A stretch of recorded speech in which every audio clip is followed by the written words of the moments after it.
नमस्कार. हा कार्यक्रम माइंडस्टिक्स फाउंडेशन ट्रस्टने तयार केला आहे. नमस्कार. वेल्डिंगच्या दुनियेत एक असा छोटासा भाग असतो जो अक्षरशः संपूर्ण प्रक्रियेला कंट्रोल करतो. तो म्हणजे MIG वायर फीडर.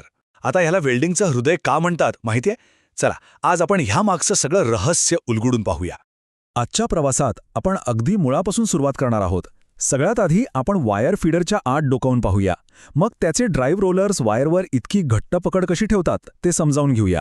त्यानंतर त्याचे कंट्रोल्स कसे वापरायचे, त्या वायरवरच्या कोडचा नेमका अर्थ काय असतो, आणि हो, सगळ्यात महत्त्वाचं, आपल्या कामासाठी परफेक्ट वायर कशी निवडायची हे सगळं आपण पाहणार आहोत. चला तर मग सुरुवात करूया.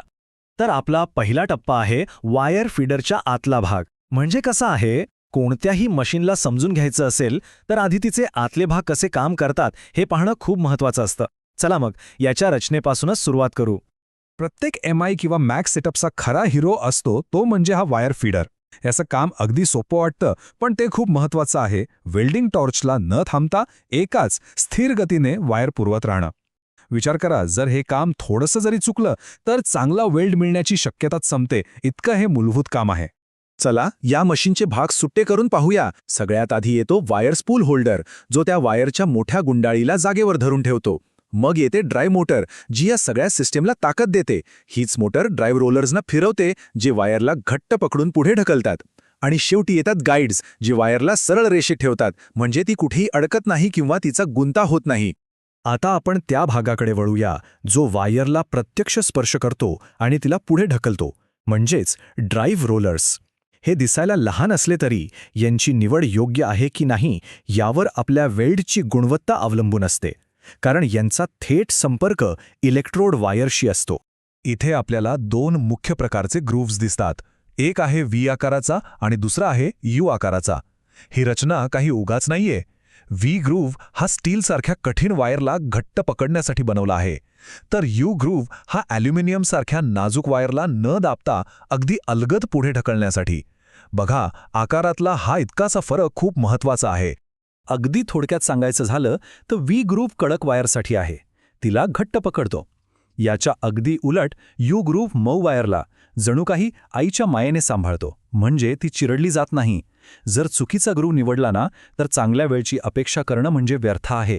ठीक आहे, मशीनचे भाग तर आपण पाहिले. आता आपण त्या कंट्रोल्सकडे वळूया जे आपल्या हातात असतात. हे बटन्स आणि नॉब्स आपल्याला वेल्डिंगवर अचूक नियंत्रण मिळवून देतात, जे खूप गरजेचं आहे. पहिला आणि सगळ्यात महत्त्वाचा कंट्रोल म्हणजे वायर स्पीड. हे ड्राईव्ह रोलर्स वायरला किती वेगाने पुढे ढकलतील हे ठरवतं. इथे एक साधा नियम लक्षात ठेवा, जितका जास्त वायर स्पीड तितका जास्त अँपिअरेज आणि तितकी जास्त उष्णता वेल्डमध्ये तयार होते. पुढचं बटन आहे पर्ज स्विच. हा एक छोटासा पण खूप कामाचा सुरक्षा उपाय आहे. हे बटन दाबल्यावर फक्त गॅस बाहेर येतो, वायर नाही आणि करंटही लागत नाही. त्यामुळे वेल्डिंग सुरू करण्याच्या आधीच गॅसचा प्रवाह व्यवस्थित आहे की नाही हे आपण शांतपणे तपासू शकतो. आणि तिसरा महत्त्वाचा कंट्रोल आहे बर्न बॅक. जेव्हा आपण वेल्डिंग टॉर्चचा ट्रिगर सोडतो तेव्हा वायर कॉन्टॅक्ट टिपच्या दिशेने किती वितळेल हे बर्न बॅक ठरवतं. जर हे सेटिंग योग्य नसेल तर वायर वेल्ड पूलमध्ये चिकटून बसू शकते आणि मग ते काढणं खूप त्रासदायक ठरतं. इतका वेळ आपण वायरला पुढे ढकलणाऱ्या मशीनबद्दल बोललो. आता थोडंसं त्या वायरबद्दलच बोलूया. ही फक्त एक साधी तार नाहीये, तर ती इलेक्ट्रोड आणि वेल्ड भरण्यासाठी लागणारं मटेरियल अशा दोन्ही भूमिका एकटीच पार पाडते.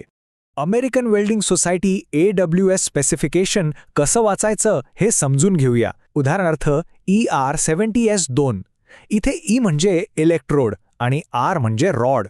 70 हा आकडा वायरची ताकद दाखवतो, म्हणजे 70,000 PSI. S म्हणजे ही एक सॉलिड वायर आहे आणि 2 हा अंक वायरच्या रासायनिक रचनेबद्दल माहिती देतो. हे एक प्रकारे वायरचं ओळखपत्रच आहे, नाही का? हा तक्ता एक खूप महत्त्वाची गोष्ट स्पष्ट करतो. प्रत्येक वायरसाठी विशिष्ट सेटिंग्ज लागतात. इथे माइल्ड स्टीलसाठीची काही उदाहरणं दिली आहेत. यातून हे स्पष्ट दिसतं की वायरचा व्यास वाढला की व्होल्टेज आणि अँपिअरेजची रेंजसुद्धा बदलावी लागते. आता दुसऱ्या उदाहरणाकडे बघूया, स्टेनलेस स्टील. इथे व्होल्टेज आणि अँपिअरेज दोन्ही माइल्ड स्टीलच्या तुलनेत खूप जास्त आहेत. यातून एक गोष्ट सिद्ध होते, मटेरियल बदललं की मशीनची सेटिंगसुद्धा बदललीच पाहिजेत. प्रत्येक कामासाठी हा विचार करणं गरजेचं आहे. बरं, आत्तापर्यंत आपण मशीन आणि वायरबद्दल बरीच तांत्रिक माहिती घेतली. आता या सगळ्या ज्ञानाचा वापर करून सगळ्यात महत्त्वाचा निर्णय कसा घ्यायचा ते पाहूया. म्हणजे आपल्या कामासाठी सर्वोत्तम वायर कोणती असेल? योग्य वायर निवडताना या 6 गोष्टींचा विचार करावा लागतो. आपण कोणती प्रक्रिया वापरणार आहोत? आपण कोणत्या धातूवर वेल्डिंग करणार आहोत? काम बंद जागेत आहे की बाहेर उघड्यावर? जॉईंटची रचना कशी आहे? वायरची किंमत परवडते का? आणि शेवटी वेळ झाल्यानंतर धातूमध्ये कोणते गुणधर्म आपल्याला हवे आहेत? या सर्व प्रश्नांची उत्तरं आपल्याला योग्य निवडीकडे घेऊन जातात. यातला सगळ्यात महत्त्वाचा मुद्दा असा आहे की वायरची निवड ही काही अंदाजे करायची गोष्ट नाही. हा एक विचारपूर्वक घेतलेला निर्णय असतो जो आपल्या वेल्डच्या अंतिम गुणवत्तेवर आणि त्याच्या मजबूतीवर थेट परिणाम करतो. तर आता वायर फीडरचे घटक आणि वायर निवडण्याची प्रक्रिया आपल्याला स्पष्ट झाली आहे. या माहितीच्या आधारावर आता प्रश्न असा उरतो की कोणत्याही नवीन प्रोजेक्टसाठी योग्य मटेरियल आणि अचूक प्रक्रिया निवडण्याची सुरुवात नेमकी कुठून करावी यावर विचार करणं हेच या सगळ्या ज्ञानाचं खरं उपयोजन आहे.